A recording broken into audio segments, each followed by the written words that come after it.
ध्यान मूलम गुरोर्मूर्ति पूजा मूलम गुरोर्पदम मंत्र मूलम गुरोर्वाक्यम मोक्ष मूलम गुरोर्कृपा। सद्गुरु साईं अरुण जी के चरणों में कोटि कोटि नमन बंदन। सभी शास्त्रशब्दी संतों को कोटि कोटि नमन बंदन। जब हम तैयार होते हैं कहीं जाने के लिए कि हमें कहाँ जाना है, तो उसके पहले कोई न कोई हम तैयारी करना प्रारंभ कर देते हैं। पूरा नक्शा दिमाग में रहता है, वहां जाना है, हमें क्या काम करना है, क्या नहीं करना है। तो आप लोगों ने मन बना लिया है कि मुझे मोक्ष चाहिए, क्योंकि जब तक आपकी चाहना नहीं होगी तब तक मोक्ष मिलेगा कैसे। संसार की कोई वस्तु बगैर इच्छा के आप ग्रहण नहीं करते। तो जब आपकी इच्छा होगी कि नहीं, इस संसार में तो हमने बहुत सुख दुख झेल लिए, न जाने कितने जन्मों तक हम स्वर्ग में रहे, स्वर्ग का सुख भी देखा, वैकुंठ का सुख भी देखा, और ये सब कुछ घूमते हुए 84 योनियों का सुख दुख भी देखा। मानव जन्म मिला, शास्त्र भरे पड़े हैं कि मानव जन्म बड़ा दुर्लभ है। अनेक योनियों में बार बार जन्म मिलता है, लेकिन मनुष्य योनि में जब आप आते हो तो ये आपका सौभाग्य होता है, बड़े भाग्य। जब आपका भाग्य बड़ा बनता है, आपके पूर्वजों का आशीर्वाद, आपकी जन्मों जन्मों की लालसा कि मुझे मानव जन्म मिले ताकि मैं अपने लक्ष्य तक पहुंच सकूं। दिन भर जीव भटकता है, रात्रि में विश्राम करने के लिए अपने घर आता है, तो अपने घर में ही उसे आराम मिलता है। तो आपका असली घर कहाँ है, ये जानना, हमारा असली घर कौन है, हमारा असली बाप कौन है, हमारा असली लक्ष्य क्या है, मानव जन्म परमात्मा ने हमें क्यों दिया, ये सारी चीजें जो है सबके जीवन में व्याप्त हैं, जानना चाहिए। अब लोग तपस्या में लगे हैं, तप करते हैं, जप करते हैं, जाप कर रहे हैं, सिद्धियां प्राप्त करते हैं। ये सब हो जाने के बाद भी आपका लक्ष्य अधूरा रहता है। सिद्धियां तो मिल सकती, लेकिन मोक्ष नहीं मिल सकता। मोक्ष का मतलब ही है निर्बंध। मोक्ष का मतलब है निर्बंध होना, कोई बंधन ना हो, पूर्ण स्वतंत्रता। जैसे परमात्मा पूर्ण है ना, पूर्णमिदं पूर्णात् पूर्णमुदच्यते पूर्णस्य पूर्णमादाय पूर्णमेवावशिष्यते। परमात्मा पूर्ण ब्रह्म है, और उसका जो अंश आत्मा है वो भी ब्रह्म है। आत्म ब्रह्म से सृष्टि की रचना रची गई है। सारी सृष्टि ईश्वर ने ही रचाई है। इस सृष्टि के निर्माता पर ईश्वर को मानते हैं, लेकिन ये सृष्टि तो बनी, लेकिन इसमें चेतनता नहीं आई। तो उस ईश्वर ने पूर्ण परमात्मा की तप किया, प्रसन्न किया, और उनसे जो है चेतनता मांगी, क्योंकि पूर्ण परमात्मा ही पूर्ण चैतन्य है। उसी की चैतन्यता से ये सारा संसार चेतन रूप दिखाई देता है। चाहे जो भी जीव है, जानते हैं, सब उसी की चेतना है। इसीलिए कहा गया है हर व्यापक, वो हर जगह है। परमात्मा पूर्ण चेतन है, और इतना चेतन है कि कितनी भी उसके चेतनता निकाल दी जाए फिर भी वो पूर्ण ही रहती है। ये ब्रह्मांड है, खत्म हो जाए उसके बाद भी वो पूर्ण ब्रह्म है, खत्म नहीं होता है। वो सदा से है, सदा है, सनातन है, अमर है। हाँ, उस पूर्ण ब्रह्म की शरण रहे जो, तो वो भी फिर वो पूर्ण ही हो जाता है। फिर वहां जीव और ईश्वर में भेद नहीं रहता है। तो जब तक साधना, जरूरी नहीं है कि हम साधना करके सिद्ध हो जाए, तपस्वी हो जाए, नहीं।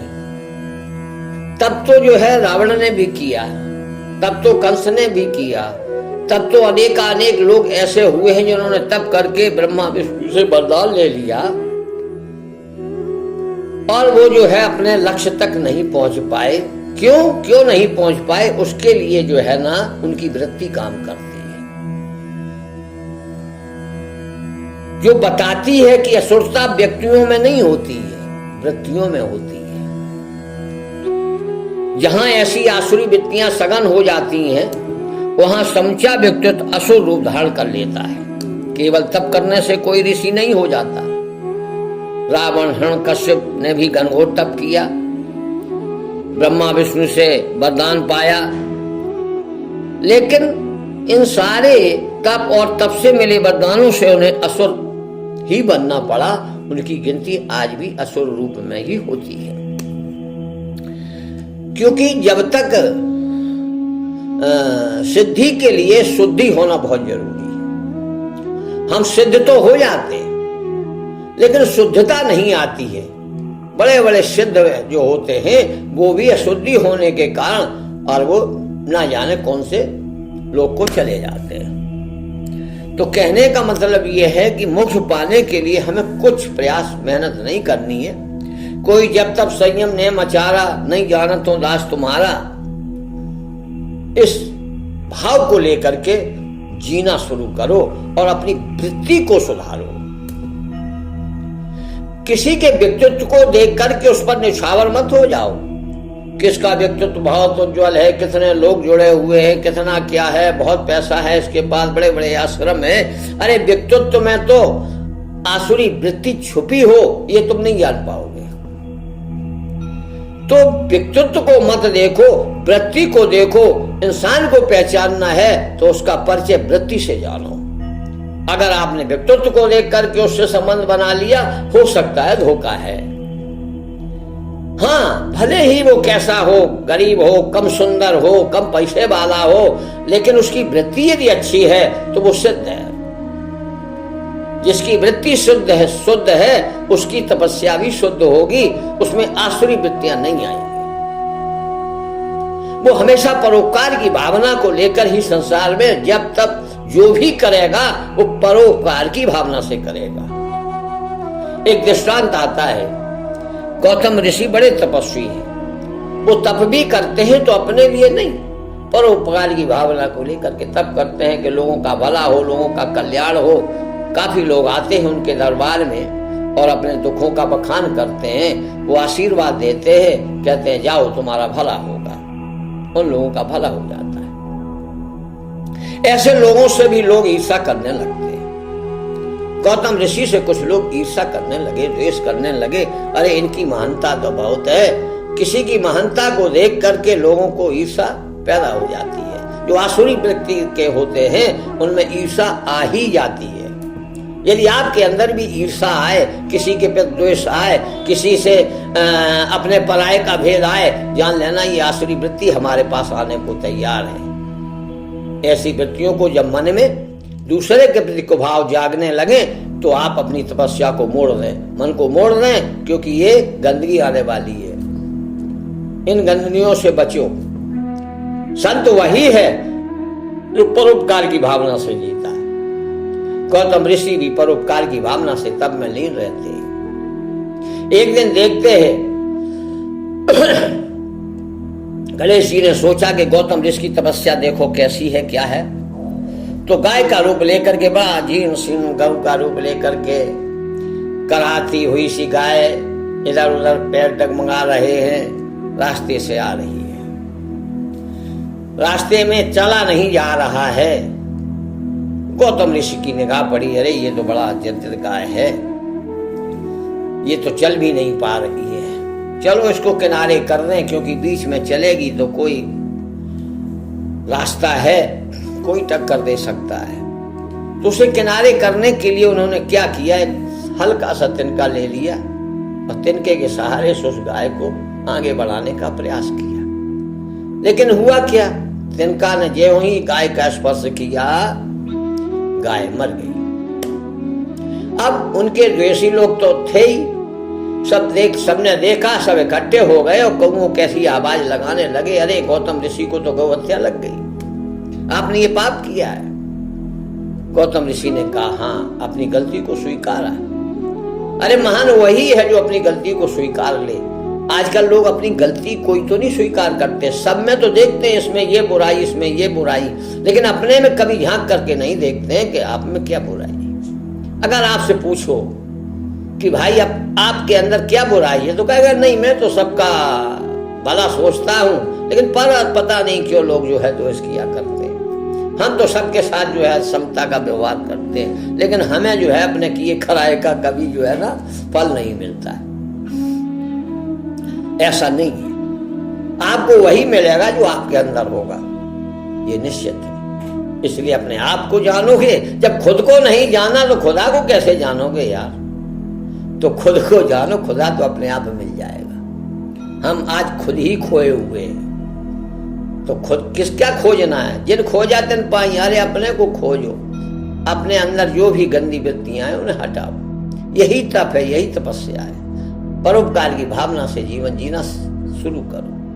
गौतम ऋषि ने कहा कि भाई ठीक है, आप लोग जो कहोगे मैं वो तप करने के लिए तैयार हूं। सब लोग तो भाई ईर्षा द्वेष भाव से उन्होंने कहा, सबने निश्चय कर लिया, ऐसी तपस्या बताओ जो ये जीवन में कर ही ना पाए। तो उन्हें घोर तप करने की आदेश दे दिया, तभी तुम जो है मुक्त होगे। उन्होंने उसे स्वीकार किया और तपस्या में लग गए। गौतम ऋषि ने तपस्या, ऐसी सघन तपस्या की, ऐसी सघन तपस्या की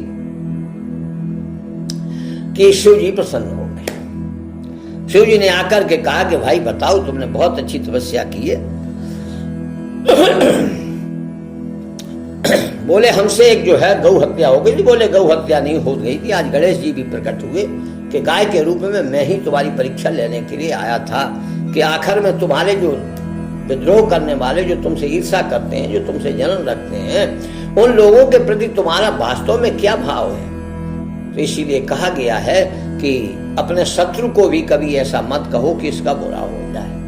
बस कहना है तो ये कह दो, हे परमात्मा इसकी वृत्ति सुधरे, इसका भला हो जाए।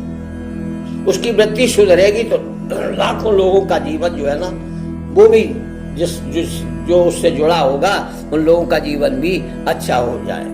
उस एक का बिगाड़ हो गया क्या फायदा, वो दूसरे को सताएगा।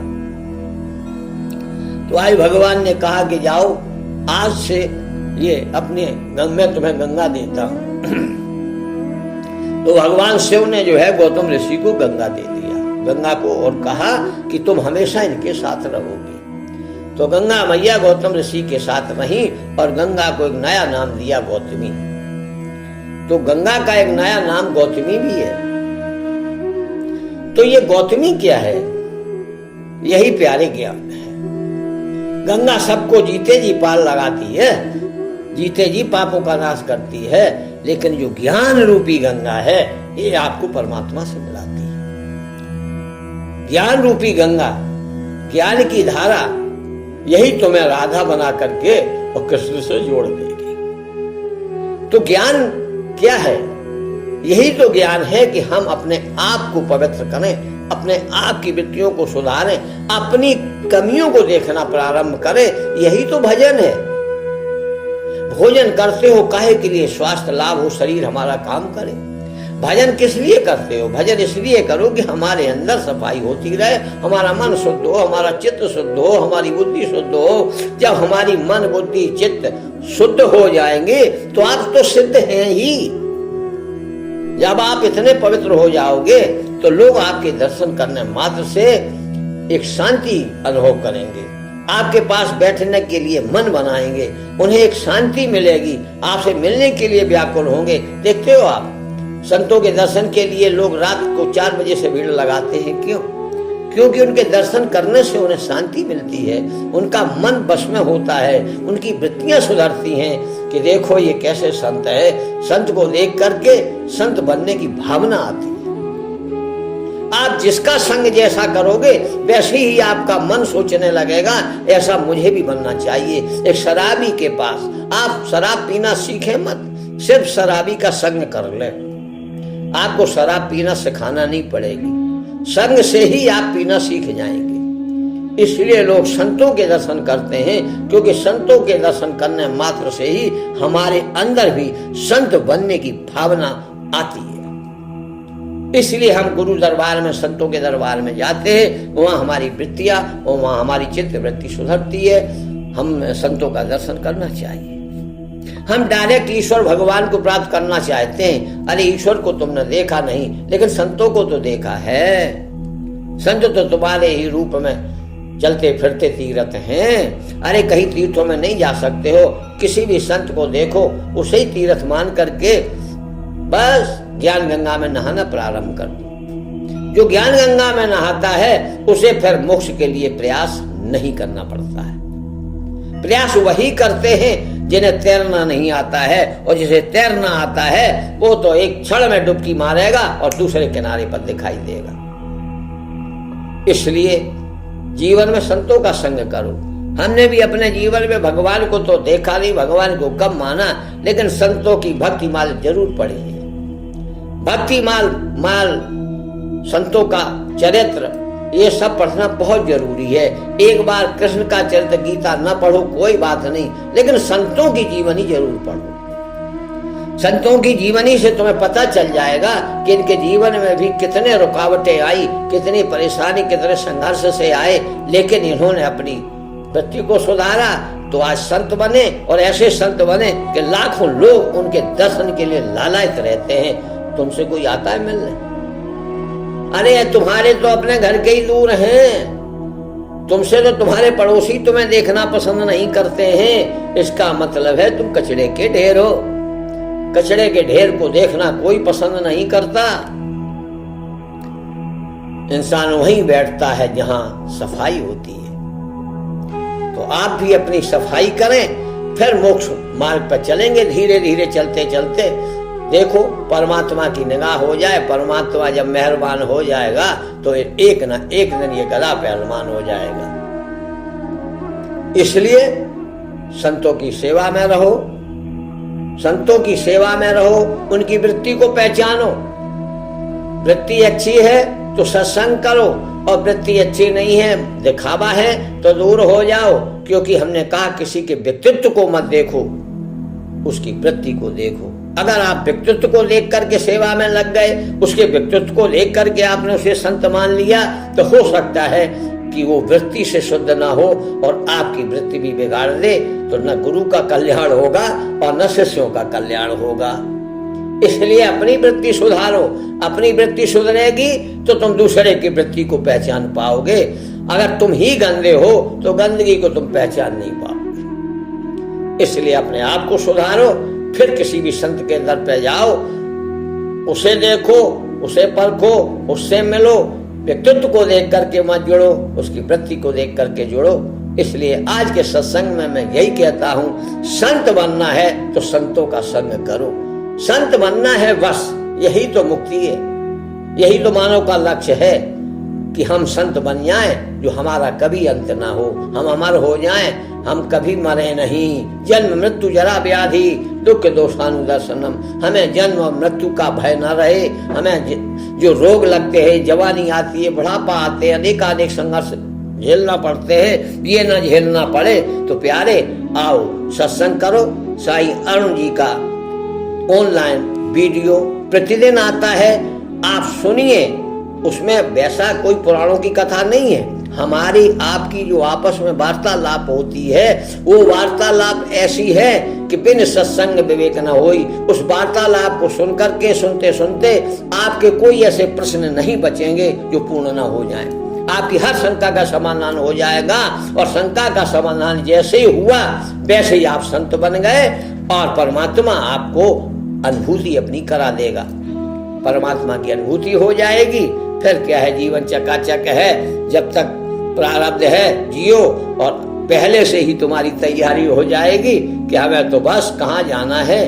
करे पुरुषार्थ हम इतना, हमें सतधाम जाना है।